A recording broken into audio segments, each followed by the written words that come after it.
ഈ തൈര് കൊണ്ടുള്ള കറിയൊക്കെ ഉണ്ടാക്കുമ്പോഴേ ഞാൻ എപ്പോഴും ആലോചിക്കുന്ന ഒരാളുണ്ട് കേട്ടോ. എൻ്റെ മമ്മിയുടെ അമ്മ. അമ്മയുടെ മോര് കറിയൊക്കെ ഉണ്ടല്ലോ. ഓ, ഒരു രക്ഷയില്ലാത്ത ടേസ്റ്റായിരുന്നു.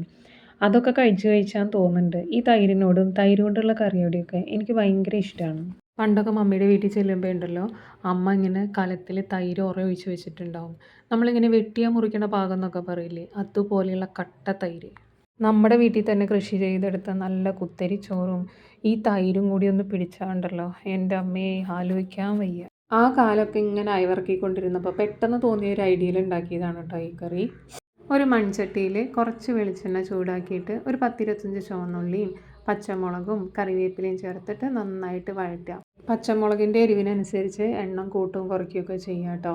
ഇത് നന്നായി വഴറ്റിയതിന് ശേഷം ഇതിലേക്ക് കുറച്ച് മഞ്ഞൾപ്പൊടി മുളക് പൊടിയും കൂടെ ചേർത്തിട്ട് തീ ഓഫ് ചെയ്യുക.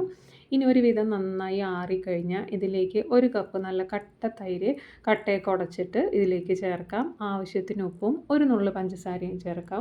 ഇനി കുറച്ച് എണ്ണ ചൂടാക്കിയിട്ട് അതിലേക്ക് കടുകും ഉലുവയും വറ്റൽമുളകും കറിവേപ്പിലയും ഒരിച്ചിരി മുളക് പൊടിയും കൂടെ ചേർത്തിട്ട് നമുക്കിത് താളിക്കാം. ഇതിങ്ങനെ മൺചട്ടിയിൽ തന്നെ വെച്ചിരുന്നാൽ നന്നായിട്ട് തണുത്ത് കഴിയുമ്പോൾ ഇതൊന്നുകൂടെ നല്ല തിക്കായിട്ട് വരും കേട്ടോ. അപ്പോൾ അതാ തേങ്ങയൊന്നും അരയ്ക്കാതെ നല്ല സൂപ്പർ ടേസ്റ്റിലുള്ള തൈര് ഉള്ളിക്കറിയുടെ റെഡി ആയിട്ടുണ്ട്.